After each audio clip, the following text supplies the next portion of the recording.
Au cours des 2 derniers siècles, la population mondiale a été multipliée par 8 et elle continue de croître à un rythme effréné. Mais pas partout de la même manière.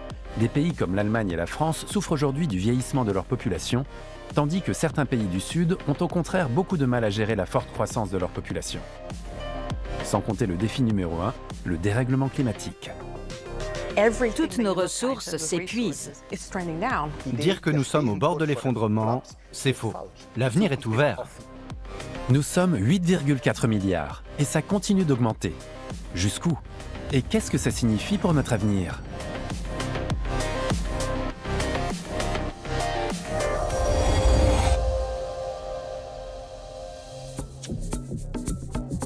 Je m'appelle Berthold Meyer, je suis professeur de psychologie et je m'intéresse aux grands sujets scientifiques et sociétaux de notre époque. En temps normal, cet endroit grouille d'enfants, avec tout ce que ça implique. Des rires, des jeux, des compotes et des bonbons. Mais aussi du bruit et des déchets, des disputes et des larmes. Surtout quand il y a trop de monde. Un peu comme notre Terre en miniature. Je voudrais savoir comment on détermine la surpopulation et comment évaluer son rapport avec le dérèglement climatique. Je vais rencontrer 2 chercheurs qui ont des points de vue différents sur la question. 2 chaises, 2 invités. Je les interroge séparément pour me forger ma propre opinion. Monsieur Roser, peut-on encore avoir des enfants aujourd'hui compte tenu du dérèglement climatique? Je sais que vous vous êtes posé la question. En fait, j'ai changé d'avis avec le temps. Je pensais que comme je produis du gaz à effet de serre, si j'ai un enfant, je double cette quantité. Avec 2 enfants, je la triple et ainsi de suite. Percevoir la croissance démographique comme un problème, c'est presque intuitif. Mais quand on dissèque ce problème, ce qui a été mon cas, on se rend compte que ça ne fait pas avancer les choses. Dominique Roser est professeur de philosophie et d'éthique à l'Université de Fribourg en Suisse. Il étudie les aspects éthiques des politiques démographiques et climatiques. Selon lui, ce n'est pas le nombre d'habitants sur Terre qui compte, mais ce qu'ils consomment. Sommes-nous trop nombreux? Je trouve le mot surpopulation très négatif. Il contient en soi l'idée que nous sommes trop nombreux, que moi, toi, lui, elle ne devraient pas exister. On a l'impression que la population augmente de façon exponentielle, comme les intérêts bancaires ou les moisissures dans le frigo.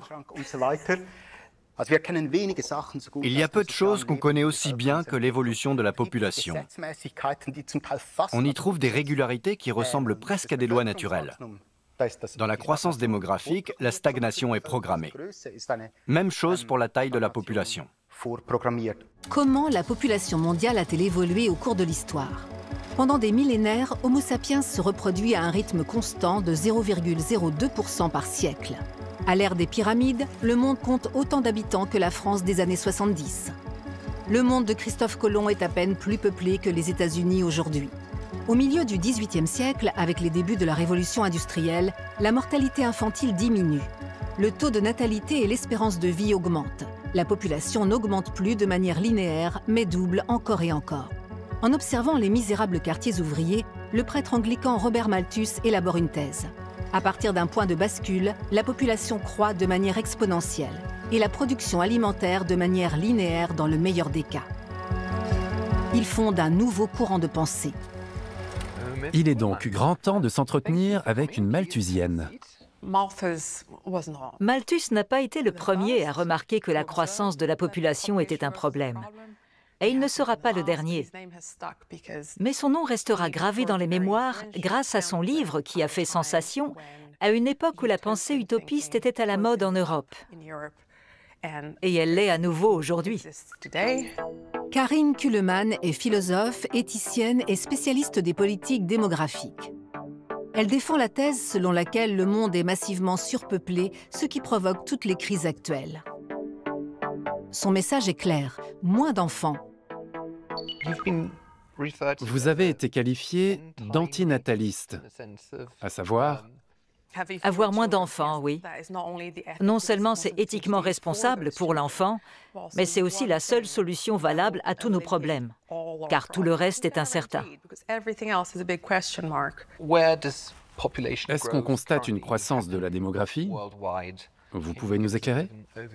Oui, surtout dans les pays les moins développés, en Afrique subsaharienne, dans certains pays d'Amérique centrale et d'Asie du Sud, là où la pénurie de ressources et le dérèglement climatique ont le plus d'impact, là où les parents ont souvent du mal à subvenir aux besoins de leurs enfants. Peut-on supposer qu'au fur et à mesure que ces pays se développeront, la croissance démographique diminuera, comme ce fut le cas dans beaucoup d'autres pays? Les conditions dans ces pays sont différentes de celles observées dans les parties de l'Europe qui ont servi de base à la théorie de la transition démographique, qui n'est même pas applicable à toute l'Europe.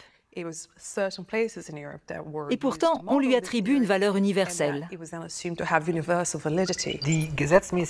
Qui nous dit que les indicateurs qui déterminent l'évolution de la population resteront valables à l'avenir?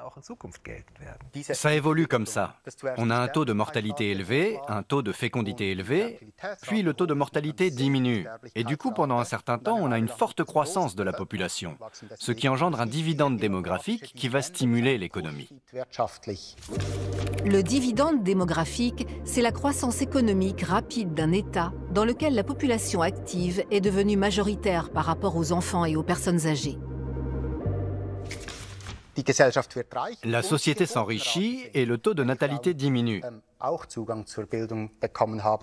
Lorsque les femmes ont eu accès à l'éducation et au marché du travail, elles ont réalisé qu'il y avait une alternative au fait de rester à la maison, mais aussi une certaine pression pour qu'elles aient moins d'enfants. En Asie et en Amérique latine, le schéma a été le même. Et il n'y a absolument aucune raison de penser que ça se passera différemment en Afrique. Plusieurs études ont montré que les facteurs censés entraîner des taux de natalité plus faibles ne s'appliquent pas dans de nombreuses parties du monde, y compris dans les pays les moins développés. On dit aux femmes qu'elles ont intérêt à aller travailler plutôt que de rester à la maison pour s'occuper de leurs enfants. Mais comment ça pourrait marcher s'il n'y a pas de travail ? Un autre facteur est que dans beaucoup de régions du monde, les enfants représentent un soutien pour les parents plutôt qu'une charge. Là où les enfants coûtent cher, ils sont moins nombreux. Et malheureusement, les enfants sont très bon marché dans une grande partie du monde. Pourtant, on fait la leçon aux habitants des régions les plus pauvres du monde. On leur dit d'avoir moins d'enfants. Pas facile, non? Oui, il semble inapproprié de dire aux autres comment ils doivent mener leur vie, surtout lorsqu'il s'agit d'autres cultures. Je n'ai pas de réponse parfaite à cette question. Mais on ne doit pas éviter les conversations désagréables simplement parce qu'elles sont désagréables. À quelques exceptions près, les taux de croissance baissent partout dans le monde. Est-il possible qu'une baisse d'un côté et une croissance de l'autre s'équilibrent? Et qu'à terme, la croissance de la démographie mondiale soit contenue? On pense qu'une baisse de la croissance signifie automatiquement une baisse de la population. Or, il y a un décalage d'au moins 50 ans. Ce momentum de population est difficile à appréhender pour les gens. Le momentum de population, appelé aussi inertie démographique, c'est la lenteur de réaction de la population aux variations de fécondité et de mortalité. Si on prend des mesures drastiques pour freiner la forte croissance d'une population donnée, il peut se passer 50 ans avant qu'elle ne cesse de croître. Sauf qu'ils sont déjà trop nombreux. Et donc, il faudra encore 50 ans pour revenir à la situation initiale. C'est pourquoi, alors que tant de pays se dirigent vers un seuil de fécondité inférieur au seuil de remplacement, la population mondiale continuera d'augmenter jusqu'à la fin du siècle au moins. Exactement ce que Malthus craignait il y a un peu plus de 200 ans. Ces thèses lui survivent et inspirent des penseurs, comme Charles Darwin ou les économistes du Club de Rome, critiques envers la croissance. Leurs adversaires les plus virulents sont les cornucopiens, du latin « corne d'abondance », car c'est précisément ce qu'ils défendent scientifiquement, l'abondance grâce à la technologie. Les cornucopiens prétendent que les innovations technologiques permettront toujours de satisfaire les besoins de l'humanité, même si elles continuent de croître. En 1968, le biologiste américain Paul R. Ehrlich publie le best-seller controversé « La bombe P », P signifiant population. Il y affirme que la Terre n'est durablement habitable qu'avec une population constante d'environ 1,5 milliard de personnes. Pourtant, la population continue de croître de manière exponentielle et les grandes famines qu'il avait prédites n'ont pas eu lieu. Les thèses de Malthus sont-elles réfutées? Les gens ne retiennent de lui que l'idée de l'effondrement des sociétés. Ils disent qu'il a tort parce que nous avons résolu le problème de l'alimentation. Mais ça montre simplement qu'ils n'ont pas compris ce qu'il voulait dire et quel est notre problème. Son propos, c'était la pauvreté et le fait que nous ne saisissons jamais les occasions d'améliorer la vie des gens. Paul Ehrlich a comparé la croissance démographique à un cancer et dit que nous sommes trop nombreux. C'est brutal. Oui, mais quand on voit comment la population mondiale gère les ressources de notre planète, il est évident que nous sommes au bord de quelque chose qui ressemble à un effondrement. L'idée que nous sommes au bord de l'effondrement est fausse. L'avenir est ouvert et nous devons y arriver. Je dirais qu'il y a 3 leviers. Moins de gens, moins de revenus par habitant afin que nous soyons moins riches et que nous consommions moins. Et enfin, générer nos richesses de façon plus écologique.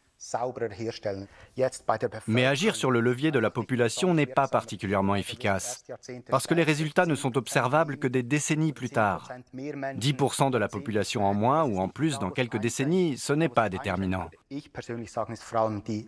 Personnellement, je dirais que c'est surtout la technologie non polluante qui est la plus efficace.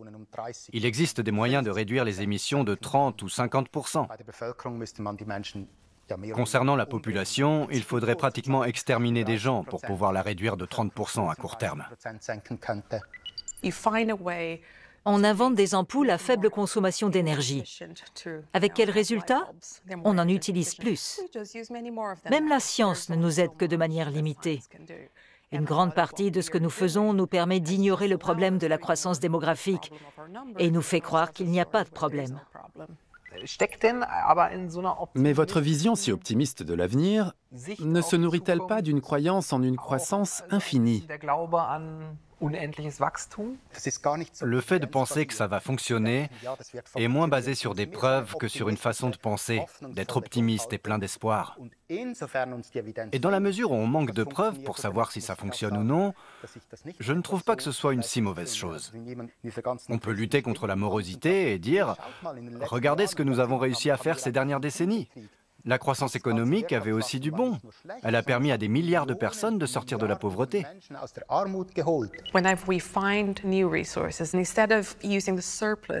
Chaque fois que nous trouvons de nouvelles ressources, nous utilisons le surplus non pas pour améliorer notre vie, mais pour nous multiplier. Nous sommes piégés dans un cycle de prospérité temporaire, suivi de l'appauvrissement et l'exploitation des pauvres.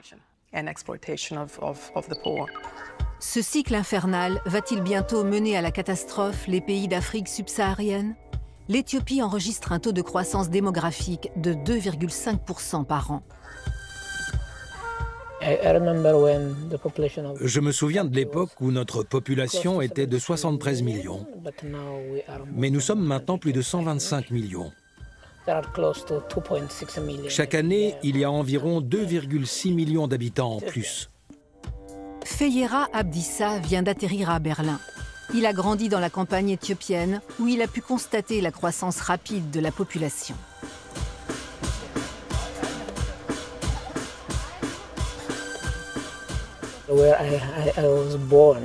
Là où je suis né et où j'ai grandi, il y avait suffisamment de pâturages pour élever le bétail de notre famille.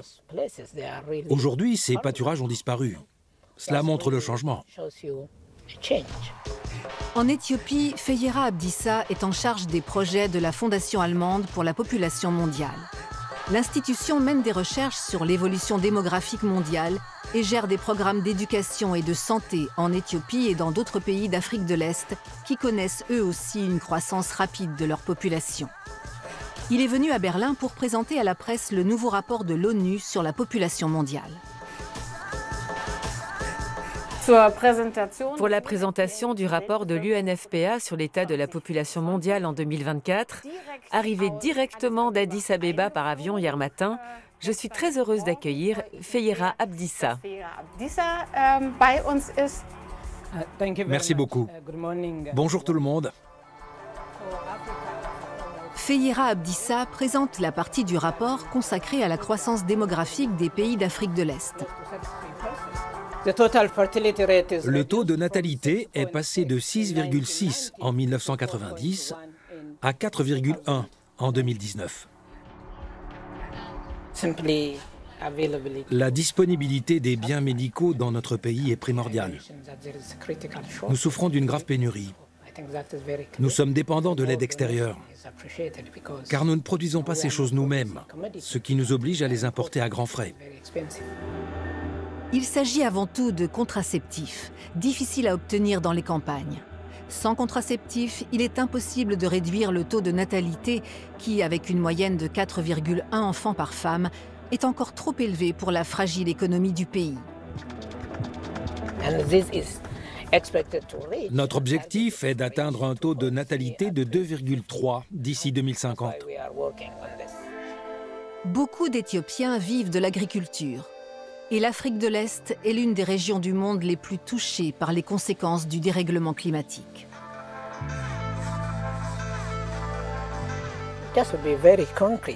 Très concrètement, si la croissance démographique se poursuit, cela affectera l'environnement. La déforestation progressera, ce qui renforcera encore le changement climatique. Il y aura plus d'inondations et de sécheresses. Pourtant, nos émissions de CO2 sont minimes. Donc, à mon avis, tout le monde doit payer sa part. La population croissante de l'Éthiopie doit s'adapter au changement climatique, bien que les émissions de CO2 par habitant soient 40 fois plus faibles que celles d'un Européen.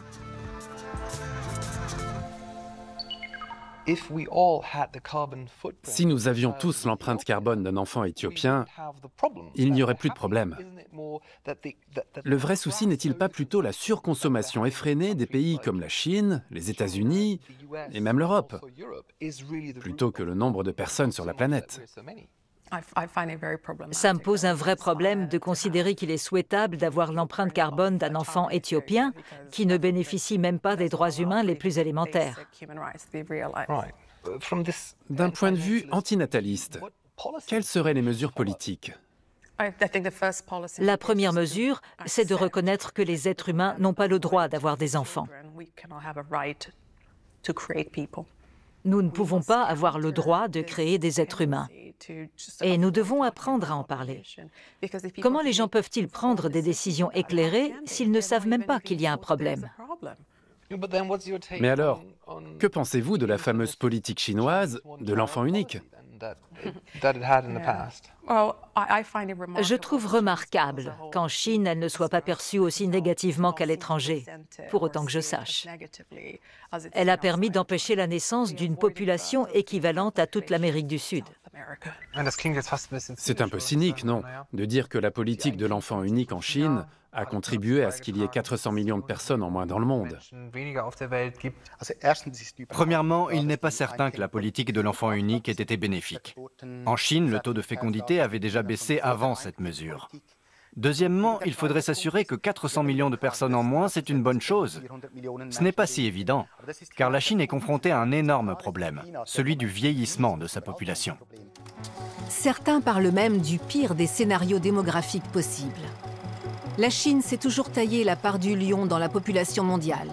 En 1850, plus d'un tiers de la population mondiale vit en Chine. Pendant les 24 années que dure le règne de Mao, la population passe de 540 à environ 950 millions. À la fin des années 1960, le Parti communiste met en place une série de mesures connues sous le nom de politique de l'enfant unique, un mélange perfide d'avantages et de sanctions sévères. Le taux de natalité baisse drastiquement. Grâce à ces mesures ou non, les avis sont partagés. Quoi qu'il en soit, le boom démographique des années 50 et 60 redessine la pyramide des âges. En 2050, près de la moitié des Chinois, soit plus de 600 millions de personnes, auront l'âge de la retraite. Tout pays qui connaît une baisse soudaine de la natalité passera par une phase de vieillissement. C'est problématique, c'est vrai. Un moindre mal, donc. Un moindre mal par rapport au fait d'avoir des personnes sans travail, sans nourriture, sans espace vital, sans air pur à respirer? Je comprends votre argument, mais j'ai du mal à l'accepter, pour des raisons plutôt non scientifiques d'ailleurs. Vous êtes souvent confronté à ce genre de réaction? Nous avons tendance à voir la croissance démographique de manière positive, à la considérer comme un épanouissement. Nous en parlons de manière positive. Je pense que ça reflète quelque chose de très juste et d'important. Nous aimons les enfants et la vie. En principe, c'est une bonne chose que nous soyons plus nombreux. Il est très difficile de dire pourquoi, mais je pense qu'il est de notre devoir de nous affirmer mutuellement et de dire « Oui, c'est bien que tu sois là ». C'est une prise de conscience profonde qui est un peu à la base de ce pronatalisme que nous voyons dans nos sociétés. Beaucoup pensent qu'au fond de nous, nous voulons tous beaucoup d'enfants. Je n'en suis pas si sûr. Beaucoup le croient. Mais l'histoire montre qu'il s'agit d'une construction sociale. La norme, c'est encore d'avoir des enfants. On est censé construire sa vie autour des enfants, en avoir plus d'un. Le pronatalisme est une force sociale puissante. On pourrait aussi dire que la politique chinoise de l'enfant unique est une atteinte massive aux droits de la personne. Quels droits ont été restreints ? Eh bien, par exemple, le droit de décider librement si on veut avoir des enfants ou non. C'est précisément ce droit que je remets en question. Vous avez par exemple le droit de vous marier, mais il vous faut le consentement d'une autre personne adulte, sans quoi il n'y a pas de mariage. Oui, le consentement mutuel est à la base du mariage. Le consentement d'un enfant, c'est impossible. Je suis moi-même surpris de vous opposer un argument de biologiste, mais tout de même, la reproduction n'est-elle pas un mécanisme ancré dans chaque espèce pour assurer sa survie? Si. N'est-il pas dans l'intérêt de tout système de survivre, de perdurer? Mais ce n'est pas le but des droits humains. Ils protègent l'individu contre les besoins du système. Les besoins du système sont refoulés par les revendications des droits humains. Bon, restons-en aux besoins du système. Pour survivre en tant qu'espèce, l'humanité doit avoir des enfants, non? Je ne dis pas que les gens ne devraient pas avoir d'enfants. Simplement moins. Moi, oui. C'est mon opinion. Vous avez le droit d'avoir votre avis. Bien sûr. Acceptons de ne pas être d'accord. Ce que je reproche à ceux qui critiquent la croissance démographique, c'est de parfois manquer de tact et de ne pas faire preuve d'un grand respect pour l'être humain. Je pense que si vous avez un message aussi dur à faire passer, que vous estimez que les gens doivent regarder cette réalité en face, pourquoi ne pas essayer de le faire de façon plus amicale ? Car derrière les statistiques de croissance, les taux de natalité et de mortalité, il y a des hommes et des femmes. Les problèmes de l'Éthiopie sont complexes et ne se limitent pas au taux de natalité.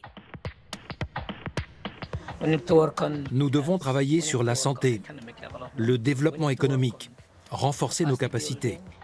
Pourtant, la réduction du taux de natalité est un élément central pour résoudre ces problèmes. Et les résultats sont probants. En 1992, le taux de contraception était de 4,8%. Il est aujourd'hui de 41%. C'est un changement significatif.